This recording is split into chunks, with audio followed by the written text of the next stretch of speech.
आइए आज सुनते हैं नोबेल पुरस्कार विजेता रविंद्रनाथ टैगोर जी की सर्वश्रेष्ठ कहानियों में से एक कहानी पाषाणी।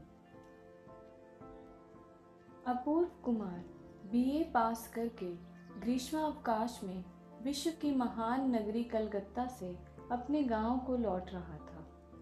मार्ग में छोटी सी नदी पड़ती है। वह बहुधा बरसात के अंत में सूख जाया करती है, परंतु अभी तो सावन मास है। नदी अपने यौवन पर है। गांव की हद और बांस की जड़ों का आलिंगन करती हुई तीव्रता से बहती जा रही है। लगातार कई दिनों की घनघोर बरसात के बाद आज तनिक मेघ छटे हैं और नभ पटल पर सूर्य देव के दर्शन हो रहे हैं। नौका पर बैठे हुए अपूर्व कुमार के हृदय में बसी हुई प्रतिमा यदि दिखाई देती तो देखते कि वहाँ भी इस नवयुवक की हृदय सरिता नव वर्षा से बिल्कुल तट तक भर गई है और सरिता का जल ज्योति से झिलमिल और वायु से छप छप कर रहा है। नौका यथास्थान घाट पर लगी है। नदी के उस तट पर से वृक्षों की आड़ में से अपूर्व के घर की छत स्पष्ट दिखाई दे रही है। घर पर किसी को खबर तक नहीं कि अपूर्व शहर से लौट रहा है, अतः घर पर से लिवाने के लिए कोई नहीं आया। नाविक सूटकेस उठाने के लिए तैयार हुआ तो अपूर्व ने उसे इनकार कर दिया। वह स्वयं ही सूटकेस हाथ में उठाकर आनंद की लहर से झटपट नौका से उतर पड़ा। उतरते ही घाट पर फिसलन थी। सूटकेस सहित वह दलदल में गिर पड़ा और ज्यों ही गिरा त्यों ही न जाने किधर से मोटी ऊंची हास लहरी ने आकर समीप के पीपल पर बैठी हुई चिड़ियों को उड़ा दिया। अपूर्व बहुत ही लज्जित हुआ और झटपट स्वयं को संभालकर चहुं ओर देखने लगा। देखा कि घाट के एक छोर पर जहां महाजन की नौका से नई ईंटें उतारकर इकट्ठी की गई हैं, उन्हीं पर बैठी हुई एक नवयौवना हंसते हंसते लोटपोट हो रही है। अपूर्व ने पहचान लिया कि वह उसी के पड़ोसी की लाडली बेटी मृगमयी है। पहले इनका घर यहाँ से बहुत दूरी पर बड़ी नदी के तट पर था। 2-3 साल गुजरे। नदी की बाढ़ के कारण उन्हें वह स्थान छोड़कर वहाँ चले आना पड़ा। मृगमयी के विषय में बहुत कुछ अपवाद सुनने के लिए मिलते हैं। ग्रामीणवासी पुरुष तो इसे स्नेह के स्वर में पगली कहकर पुकारते हैं, लेकिन उनकी घरवालियां इसके उद्दंड स्वभाव से सर्वदा त्रस्त, चिंतित और शंकित रहा करती हैं। गांव के छोकरों के साथ ही उसका खेल होता है, क्योंकि समवयस्क लड़कियों के प्रति उसकी अवज्ञा की सीमा नहीं। बालकों के राज्य में यह लड़की एक प्रकार से शत्रु पक्ष की सेना के उपद्रव के समान सी प्रतीत होती है। पिता की लाडली बिटिया ठहरी और इसलिए वह इतनी निर्भय रहती है। वास्तव में इस विषय में मृगमयी की मां अपनी सहेलियों के आगे हर समय अपने पति के विरुद्ध फरियाद किया ही करती, मगर फिर भी यह सोचकर कि पिता बेटी को लाड करते हैं और जब ये अवकाश के समय घर पर रहते हैं तो मृगमयी के नेत्रों के अश्रु उनके हृदय पटल पर बहुत ही आघात पहुंचाते हैं। वे प्रवासी पति का स्मरण करके लड़की को किसी भी तरह पीड़ा नहीं पहुंचा सकती। मृगमयी का रंग देखने में अधिक साफ नहीं है। छोटे छोटे घुंघराले केश पीठ पर आच्छादित रहते हैं। चेहरे पर बिल्कुल बचपना छाया रहता है। बड़ी बड़ी कजरारी आंखों में न तो लज्जा है, न भय और न हाव भाव में किसी प्रकार का संशय। वह लंबी, परिपुष्ट, स्वस्थ और सबल है।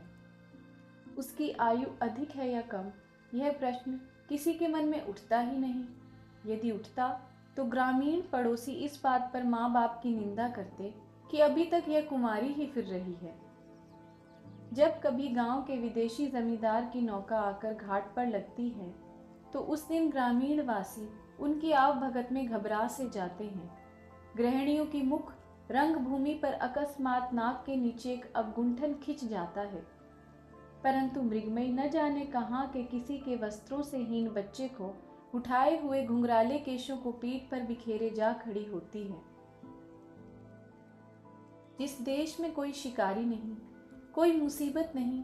उस देश की मृगी शावक की तरह निडर खड़ी हुई आश्चर्यचकित सी देखा करती और अंत में बाल संगियों के पास जाकर इस नए मानव के आचार विचार के विषय में विस्तार के साथ भूमिका बांधती। हमारे अपूर्व कुमार ने अवकाश के दिनों में घर आकर इससे पहले और भी 2-4 बार इस सीमाहीन नवयौवना को देखा है और फालतू समय में, यहाँ तक कि काम के समय में भी इसके विषय में विचार किया है। इस धरा पर बहुत से चेहरे देखने में आते हैं, पर कोई कोई चेहरा ऐसा होता है कि न कुछ कहना न सुनना चट से मन के भीतर जाकर ऐसा बस जाता है कि उसे निकालना मुश्किल हो जाता है। केवल सौंदर्य के कारण ही ऐसा होता है सो बात नहीं, वह तो कुछ और ही है। संभवतः वह है स्वच्छता। अधिकांश चेहरों पर मानव प्रकृति पूरी तौर से अपनी ज्योति से नहीं जगमगा पाती। जिस चेहरे पर हृदय के कोने में छिपा हुआ वह रहस्यमय व्यक्ति बिना रुकावट के बाहर निकलकर दिखाई देता है, वह चेहरा सैकड़ों हजारों में छिपता नहीं, पल भर में हृदय पटल पर अंकित हो जाता है।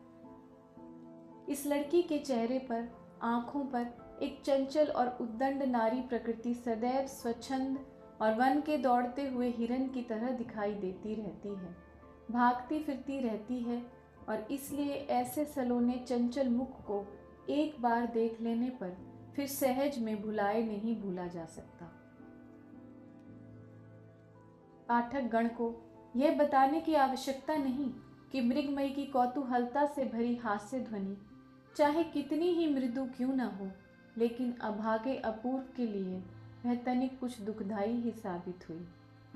मारे लज्जा के उसका चेहरा सुर्ख हो उठा और हाथ का सूटकेस झटपट नाविक के हाथ में सौंपकर वह शीघ्रता से अपने घर की ओर चल दिया। नदी का किनारा, वृक्षों की छाया, पक्षियों का मृदु कलरव, प्रभात की मीठी मीठी धूप और 20 वर्ष की अवस्था, कतिपय ईंटों का ढेर, ऐसा कुछ खास उल्लेख योग्य नहीं, पर उस समय जो मानवी बैठी थी उसने उस शुष्क और नीरस आसन पर भी एक प्रकार का मूक सौंदर्य का भाव फैला रखा था। छी छी, ऐसे दृश्य के मध्य में प्रथम पग उठाते ही जिसका सारा का सारा व्यक्तित्व प्रहसर में परिवर्तित हो जाए तो उसके भाग्य की इससे बढ़कर निष्ठुरता और क्या हो सकती है। ईंटों के ढेर से बहती हुई हंसी की तरंग सुनते सुनते वृक्षों की छाया के नीचे दलदल में सनी निम्न दुकुल सूटकेस लिए हुए श्रीयुत अपूर्व जी किसी तरह अपने घर पहुंचे। अकस्मात ही बेटे के पहुंच जाने से विधवा माँ मारे उल्लास के फूली न समाई। उसी समय खोया, दही, दूध और बढ़िया मछली की तलाश में दूर पास सब स्थानों पर आदमी दौड़ाए गए और पास पड़ोस में भी एक प्रकार की हलचल सी पैदा हो गई। भोजन की समाप्ति पर माँ ने बेटे के आगे ब्याह का प्रस्ताव छेड़ा। अपूर्व इसके लिए तैयार था ही, कारण यह प्रस्ताव बहुत पहले से ही पेश था। केवल अपूर्व तनिक कुछ नई रोशनी के चक्कर में आकर हट कर बैठा था कि बीए पास किए बिना विवाह हरगिज नहीं कर सकता इत्यादि। अब तक उसकी माँ उसके पास होने की ही राह देख रही थी, सो अब किसी प्रकार की आपत्ति उठाने के मायने हैं झूठी बहानेबाजी। अपूर्व ने कहा, पहले लड़की तो देखो, फिर देखा जाएगा। माँ ने उत्तर दिया, लड़की वड़की सब देखी जा चुकी है, उसके लिए तुझे फिक्र करने की जरूरत नहीं। किंतु अपूर्व उसके लिए स्वयं ही फिक्र करने के लिए उद्यत हो गया। बोला, लड़की बिना देखे मैं विवाह नहीं कर सकता। माँ सोच में पड़ गई। ऐसी अनोखी बात तो आज तक सुनी ही नहीं। फिर भी वह राजी हो गई। रात को अपूर्व दीपक बुझाकर बिस्तर पर जा पड़ा। पड़ते ही बरसात यामिनी की सारी स्वर लहरी और पूर्व निस्तब्धता के उस पार से उसकी सेज पर एक उच्छ्वासित उच्च मृदु कंठ की हास ध्वनि आ आकर उसके कानों में झंकरित होने लगी। उसका अशांत मन स्वयं को बार बार निरंतर यह कह कहकर व्यथित करने लगा कि सवेरे वह जो पैर फिसल कर गिर पड़ा था उसका किसी न किसी युक्ति से सुधार कर लेना ही चाहिए। उस नवयौवना को यह मालूम ही नहीं कि मैं अपूर्व कुमार हूँ। अचानक फिसलने पर पांव पड़ जाने से दलदल में गिर जाने पर भी मैं कोई उपेक्षणीय गांव का वासी नहीं। अगले दिन अपूर्व को लड़की देखने जाना था। अधिक दूर नहीं, पड़ोस में ही लड़की वालों का घर है। तनिक कुछ कोशिश करने के बाद ही कपड़े बदन पर डाले, निम्न दुकुल और दुपट्टा जोड़कर, रेशमी अचकन, सिर पर अमीरी रंग की गोल पगड़ी और पैरों में बढ़िया चमकते हुए जूते पहनकर, रेशमी कपड़े की बढ़िया छतरी हाथ में लटकाए वह सवेरे ही चल दिया। भाभी ससुराल में घुसते ही वहां कोलाहल सा मच गया। अंत में यथा समय कंपित हृदय को झाड़ पहुंचकर, रंग वंग कर, जूड़े में गोटे आदि लगाकर, एक पतली रंगीन साड़ी में लपेटकर उसे भावी पति के सामने लाया गया। आगंतुका ने एक कोने में लगभग घुटनों तक माथा झुकाकर चुपचाप जड़ वस्तु की तरह ही बैठी रही और उसके पीछे धैर्य बंधाए रखने के लिए खड़ी एक अधेड़ अवस्था की दासी। उसका एक भाई, जो कि अभी बच्चा ही था, अपने परिवार में अनाधिकार प्रवेश करने वाले इस नए व्यक्ति की पगड़ी, घड़ी की चेन और उठती हुई मूंछों की ओर बड़े ध्यान से टकटकी लगाए देखने लगा। अपूर्व ने कुछ देर मूंछों पर हाथ फेरने के बाद अंत में गंभीरता के साथ पूछा, तुम क्या पढ़ती हो? आभूषणों के भार से दबी हुई लज्जा की गठरी में से उसे अपने प्रश्न का कोई भी उत्तर नहीं मिला। 2-4 बार पूछे जाने और अधेड़ दासी द्वारा पीठ पर बारंबार धैर्य की थपकियां पड़ने के बाद लड़की ने बहुत ही धीमे स्वर में शीघ्रता के साथ एक ही सांस में कहकर छुट्टी पा ली। कन्या बोधिनी दूसरा भाग, व्याकरण सार, भूगोल, अंक गणित और भारत का इतिहास। इतने में बाहर किसी की तेज चलने की धम धम की आवाज सुनाई दी और दूसरे ही क्षण दौड़ती हाँफती और पीठ पर केशों को हिलाती हुई मृगमयी वहां पर आ धमकी। उसने अपूर्व की ओर आंख उठाकर देखा तक नहीं, सीधी उस भावी वधू के भाई राखाल के पास पहुंची और उसके कोमल हाथ को पकड़कर खींचना शुरू कर दिया। राखाल उस समय भावी वधू को देखने में लीन था, वहां से वह किसी भी तरह टस से मस न हुआ। दासी अपने संयत कंठ की मृदुता की भरसक रक्षा करती हुई यथा साधित तीव्रता के साथ मृगमयी को धिक्कारने लगी। अपूर्व अपनी सारी की सारी मौनता और यश को एकत्रित करके पगड़ी बंधे माथे को ऊंचा करके बैठा रहा और उदर के पास लटकती हुई घड़ी की चेन को हिलाने लगा। अंत में मृगमयी ने जब देखा कि उसका साथी किसी भी तरह विचलित नहीं हो रहा, तब उसने उसकी कमर पर जोर से मुक्का जमा दिया और लगे हाथों भावी वधू के माथे का अवगुंठन उखाड़कर वह आंधी के वेग के समान जिस प्रकार आई थी उसी प्रकार भाग गई। दासी मन मार कर रह गई और भीतर ही भीतर घुमड़ कर गरजने लगी। राखाल अचानक अवगुंठन के हट जाने से एकाएक खिलखिला पड़ा। इस खुशी में कमर पर पड़े मुक्के की चोट को भी उसने महसूस नहीं किया, कारण ऐसा लेन देन मृगमयी के साथ उसका अक्सर ही हुआ करता था। इससे किसी प्रकार की आज नवीनता नहीं थी। इसके लिए एक दृष्टांत ही बहुत है। एक दिन की बात है, मृगमयी के केश तब पीठ तक बढ़े थे। राखाल ने अचानक पीछे से आकर कैंची से उसके बाल काट दिए। इस पर मृगमयी को बहुत क्रोध आया और उसने चट से राखाल के हाथ से कैंची छीनकर अपने शेष केश बड़ी निर्दयता से कतर कतर कर उसके मुंह पर दे मारे। मृगमयी के घुंघराले केशों के गुच्छे डाली से गिरे हुए काले अंगूरों के गुच्छों की तरह धरा पर गिर पड़े। इन दोनों में शुरू से ही इस प्रकार की प्रणाली प्रचलित थी। इसके बाद वह शांत सभा अधिक देर तक न चल सकी। गठरी सी बनी भावी वधू अपने को बड़ी कठिनता से लंबी बनाकर दासी के साथ घर के भीतर चली गई। अपूर्व अपनी मूंछों पर हाथ फेरता हुआ उठ खड़ा हुआ। बाहर जाकर देखा कि उसका बढ़िया नया जूता वहां से गायब है। बहुत प्रयत्न करने पर भी इस बात का पता नहीं लगा कि जूते कौन ले गया या कहाँ गए। घर वाले सभी बड़े परेशान से हुए और अपराधी के नाम पर अपशब्दों की बौछार होने लगी। जब किसी प्रकार भी जूतों का पता नहीं लगा तो अंत में विवश होकर घर के मालिक की फटी पुरानी ढीली चट्टी पहनकर पतलून पगड़ी से सुसज्जित अपूर्व गांव के कीचड़ वाले रास्ते को बहुत सावधानी के साथ पार करता हुआ घर की ओर चल दिया। तालाब के किनारे सुनसान पथ पर पहुंचते ही सहसा फिर उसे वही जोर का परिहासात्मक स्वर सुनाई दिया, मानो वृक्ष और पल्लवों की ओट में से कौतुक प्रिया बन देवी ही अपूर्व की उन पुरानी चट्टियों को देखकर एकाएक हंस पड़ी हो। अपूर्व कुछ लज्जित सा होकर ठिठक गया और इधर उधर दृष्टि फेंक कर देखने लगा। इतने में सघन झाड़ियों में से निकलकर किसी निर्लज अपराधिनी ने उसके सामने नए जूते रख दिए और चट से बाहर जाने के लिए उद्यत हुई कि अपूर्व ने उसके दोनों हाथ पकड़कर अपनी कैद में ले लिए।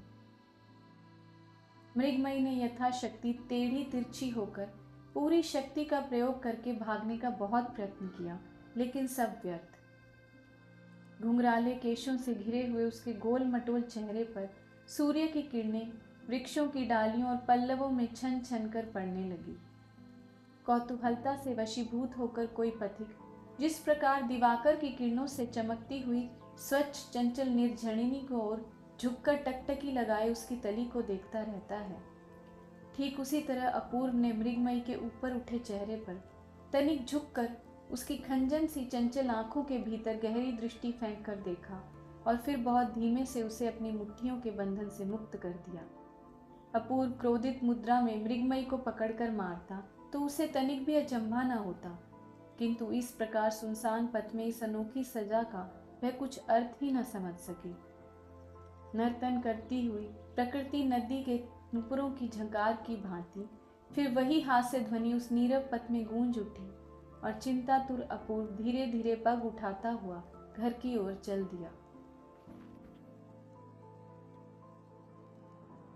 अपूर्व उस दिन अनेक प्रकार के बहाने बना बनाकर न तो घर के अंदर गया और न माँ से भेंट की। किसी के यहाँ भोज का निमंत्रण था, वहीं खा आया। अपूर्व जैसा पढ़ा लिखा और भावुक नवयुवक एक मामूली पढ़ी लिखी लड़की के मुकाबले अपने छिपे हुए गौरव का बखान करने और उसे आंतरिक महत्ता का पूर्ण परिचय देने के लिए क्यों इतना आतुर हो उठा, यह समझना बहुत कठिन है।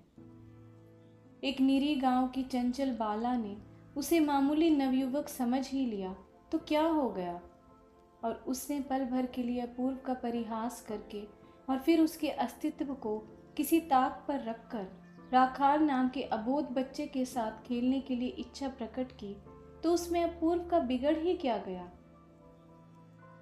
इन बच्चों के सामने उसे प्रमाणित करने की आवश्यकता ही क्या है कि वह विश्वदीप मासिक पत्र में पुस्तकों की समालोचना लिखा करता है और उसके सूटकेस में एसेंस, जूते, रूबिनी के कैम्फर, पत्र लिखने के रंगीन कागज और हारमोनियम शिक्षा पुस्तक के साथ एक पूरी लिखी हुई प्रेस कॉपी यामिनी के गर्भ में भावी उषा की तरह प्रज्वलित होने की राह देख रही है। पर मन को समझना कठिन है, कम से कम इस देहाती चंचल लड़की के सामने श्री अपूर्व कुमार बीए हार मानने के लिए किसी प्रकार भी तैयार नहीं। संध्या को अपूर्व जब घर के भीतर पहुंचा तो उसकी माँ ने पूछा, क्यों रे, लड़की देख आया, कैसी है, पसंद है ना? अपूर्व ने कुछ लजाते हुए उत्तर दिया, हाँ देख तो आया माँ, उनमें से मुझे एक ही लड़की पसंद है। माँ ने तनिक कुछ आश्चर्यचकित स्वर में पूछा, तूने कितनी लड़कियां देखी थी वहां? अंत में 2-4 प्रश्नोत्तर के बाद माँ को मालूम हुआ कि उसके लड़के ने पड़ोसिन शारदा की लड़की मृगमयी पसंद की है। इतना पढ़ लिख कर भी है पसंद। परिणाम यह निकला कि कमबख्त अड़ियल टट्टू की तरह गर्दन टेढ़ी करके कुछ पीछे को उठकर कह बैठी, मैं ब्याह नहीं करूंगी, जाओ। इस पर भी उसे ब्याह करना ही पड़ा। उसके बाद अध्ययन शुरू हुआ। अपूर्व की माँ के घर जाकर एक ही रात में मृगमयी की अपनी सारी दुनिया ने बेड़ियां पहन ली। सांस ने वधू का सुधार करना आरंभ कर दिया। बहुत ही कठोर मुद्रा बनाकर उससे बोली, देखो बेटी, अब तुम नन्ही बच्ची नहीं रही, हमारे घर में ऐसी बेहयाई नहीं चलेगी। सांस ने यह बात जिस भाव से कही, मृगमयी ठीक उसे उसी रूप में न समझ सकी। उसने विचारा, कि इस घर में यदि न चले तो शायद कहीं दूसरी जगह जाना पड़ेगा। मध्याह्न के बाद वह घर में नहीं दिखाई दी। कहाँ गई शोर मच गया। ढूंढ शुरू हुई। अंत में विश्वासघातक राखाल ने उसके गुप्त स्थान का पता बताकर उसे कैद करवा ही दिया। वह बड़ वृक्ष के नीचे श्री राधाकांत जी के टूटे रथ में जाकर छिप गई थी। सभी के सामने माँ ने और पास पड़ोस की गृह स्त्रियों ने उसे कितना डांटा, फटकारा और लज्जित किया, इसकी कल्पना स्वयं आप ही बना लें तो अच्छा हो। रात्रि को खूब घनघोर घटाएं छा गई और रिमझिम मेघ बरसने लगा। अपूर्व ने धीरे से मृगमयी के पास शैया पर जाकर उसके कान में धीमे स्वर में कहा, मृगमयी, क्या तुम मुझे प्यार नहीं करती? मृगमयी ने तत्काल ही कड़क उत्तर दिया, नहीं, मैं तुम्हारे से हरगिज प्यार नहीं कर सकती। मानो उसने सारी गुस्से की पोटली अपूर्व के माथे पर दे मारी। अपूर्व ने खिन्न स्वर में पूछा, क्यों? मैंने तुम्हारा क्या बिगाड़ा है? इस दोष की संतोषजनक कैफियत देना तो कठिन है। अपूर्व ने मन ही मन कहा, इस विद्रोह मन को जैसे भी बने वश में करना ही होगा। अगले रोज सास ने मृगमयी में विद्रोह भाव के सब लक्षण देखकर उसे अंदर के कोठे में बंद कर दिया। पिंजड़े में फंसी नई चिड़िया की तरह पहले तो वह कोठे के अंदर फड़फड़ाती रही।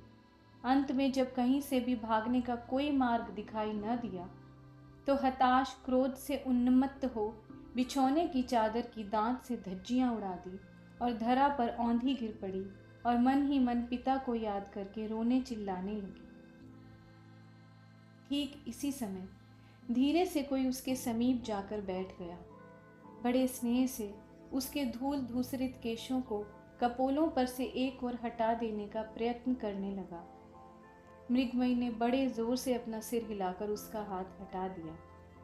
अपूर्व ने उसके कानों के पास अपना मुंह ले जाकर बहुत ही कोमल स्वर में कहा, मैंने चुपके से द्वार खोल दिया है, चलो अपने पीछे के बगीचे में आ जाए।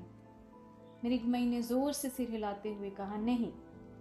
अपूर्व ने उसकी थोड़ी पकड़कर उसका मुंह ऊपर को उठाना चाहा और बोला, एक बार देखो तो सही कौन आया है।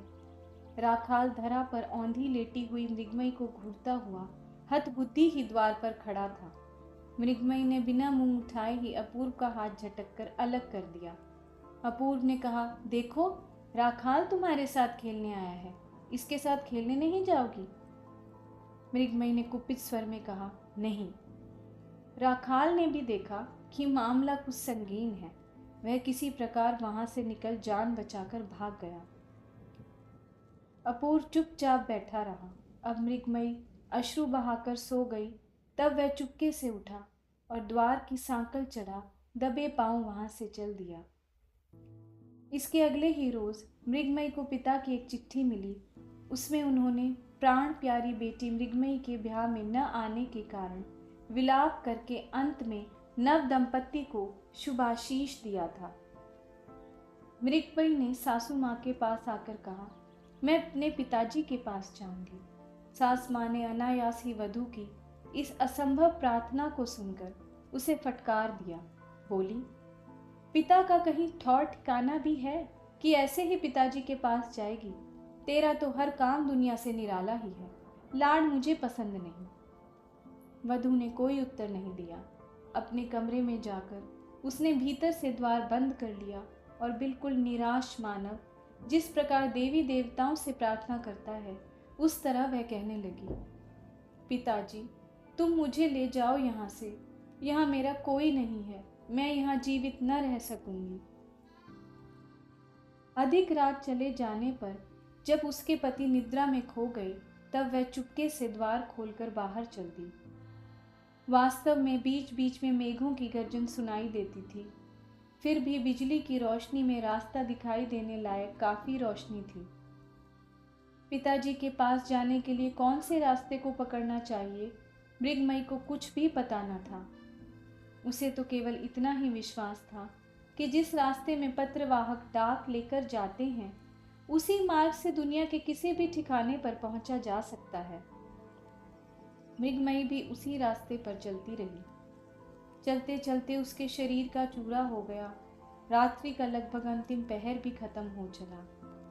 सुनसान वन में जबकि दो चार पक्षी पंख हिला हिलाकर अनिश्चित स्वर में बोलना चाहते थे और समय का पूर्ण निर्णय न कर सकने के कारण दुविधा में फंस चुप रह जाते थे, उस समय मृगमयी सड़क के किनारे नदी के तट पर के बाजार में पहुंची।